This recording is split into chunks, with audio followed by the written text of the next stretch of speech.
All right, what's good, YouTube? This is Boxer Wave, and we are back with another breakdown. This is one of my favorite fights coming up this weekend. We know we got a lot of fights, and this is going to be on the undercard of the Canelo Alvarez versus Jamel Charlo Showtime pay per view, which I will be covering live. So be sure to subscribe to the channel and receive that notification for the live video that I'm going to do covering all of the fights this weekend. As I'm covering everything this weekend, so be here. All right, so like I said, one of the best fights this weekend, and I can't wait to see it. Definitely a super important fight for Erickson Lubin because another loss at this point it would mean something got to change. You don't want to become that gatekeeper kind of guy. All right, but he's always been one of the top 154 pounders, even with the losses. He's cleaned up everybody else outside of the two guys that he's lost to. Okay, and then you got Jesus Ramos, who's on a come up. He's 22 years old. He's picking up some good wins recently. In the last 4 or 5 wins, he has a pretty impressive wins against Santa Maria, against Vladimir Hernandez. That's the first fight that I caught him on. And he beat Brian Mendoza, who is currently WBCM interim champion after knocking out Sebastian Fundora. So this fight is a big fight. It's a good fight. Jesus Ramos, 22 years old, undefeated, 20 wins, 16 knockouts. All right. As far as size, they're roughly around the same size. The same height. I think Ramos is like maybe a half an inch taller at like 5'11", 5'11 and a half. And then you got Erickson Lubin with 25 wins, 18 knockouts. All right, two knockout losses. One to Jamel Charlo and one to Sebastian Fundora. Okay, and he's 27 years old. All right, so look, let's talk about this fight because I've been doing. They're both southpaws, so I've been doing a little bit of film study for this fight. I went back and watched Ramos's fight against Hernandez.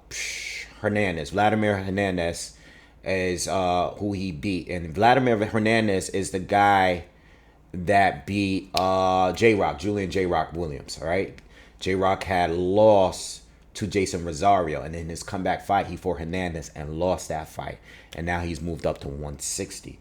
All right, so I studied that fight. I rewatched the fight with Ramos and Hernandez. So if you want to look at some film study, you're sure which way you want to go with this one, go back, look at that fight.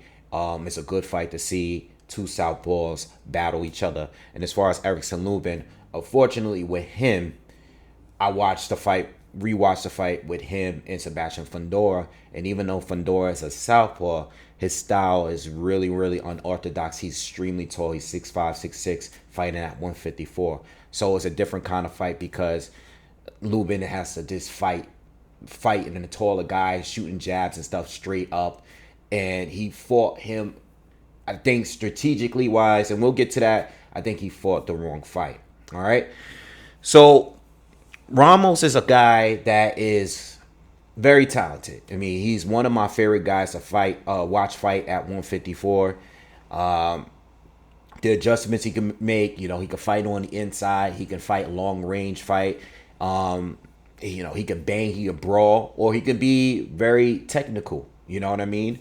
Defensively, not the greatest defense, but not bad defense. He can use his legs well to get in and step out of danger. He can, he can use that Philly shell and roll punches, counter you with short right hands or short right or left hands. So he can fight on the inside. He could do pretty much everything. And same thing with Erickson Lubin. They both could pretty much do everything. All right. It's more about who's going to be the tougher fighter here, and who's going to be the smarter fighter, but also the tougher fighter. Because I think this fight here is probably going to begin as a chess match where they're both going to be using range and distance, and they're going to be trying to work off the counter. They're going to be working behind a jab. They're going to be timing that left hand. They're going to be shooting the right hook. They're going to try to counter each other. It's going to be more of a technical fight in the very beginning. But as time goes on, I don't know what round that will be. I think that we're going to see both of these fighters mix it up a lot more. And that's when the fight is going to get really good. So I promise you guys, for the amount of time that this fight lasts, if it doesn't reach to the end of the 12th round or whatever, it's going to be a good fight. It's going to be an explosive fight. And I think this is by far one of the best fights that's going down this weekend. I can't wait to see this fight. Now, Jesus Ramos, again, he could mix up pretty much doing everything. I was watching the Santa Maria fight, which was a pretty competitive, close fight. Probably his closest fight. I know you're going to see Joey Spencer on there. He was undefeated at the time, but he's an orthodox fighter where Ramos won every round all the way up until the time he stopped it. He stopped him. But if you look at the Santa Maria fight, Santa Maria is a guy that can switch. He is fighting orthodox in that fight, but he's switching to lefty often to create new angles. And he was really slippery in that fight. So I think watching that fight is more of a key.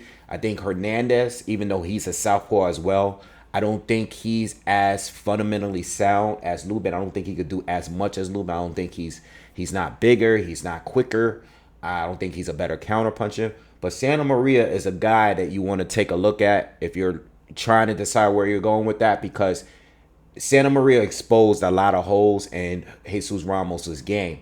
Now Ramos, like, he's good. He got good legs, and Santa Maria is a guy that was using the ring, looking for counters and stuff. But he was looking for openings, but he was just so slippery, and it seems like even though Jesus is good at cutting off the ring, it was just hard to really catch him consistently. Even though he was catching him, he was getting caught with a lot of shots there too. Unfortunately for Santa Maria, he was much smaller. He didn't have the size to really compete with Jesus Ramos. But on a boxing ability level, he was right there. They were matching each other throughout the entire fight. And that's one thing about Ramos. He's probably one of the biggest, or not if the biggest, as far as like his frame and his height. He's one of the biggest fighters at 154.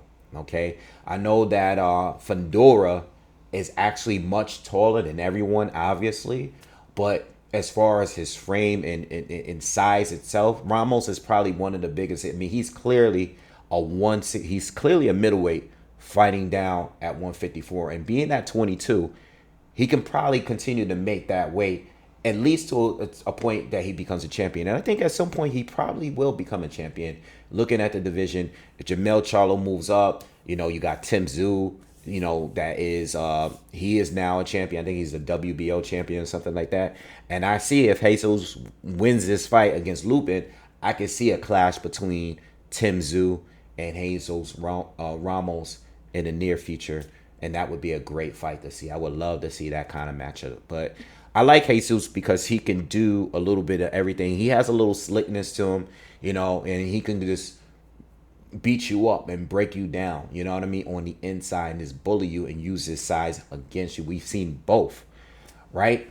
So with Lubin, being that he's a kind of guy that could sit in a pocket, I don't think he should have sat in a pocket with Sebastian Fundora, even though he did well at some points, even though he dropped Fundora in that fight. He took way too much punishment in those earlier rounds. The second round where he got knocked down, I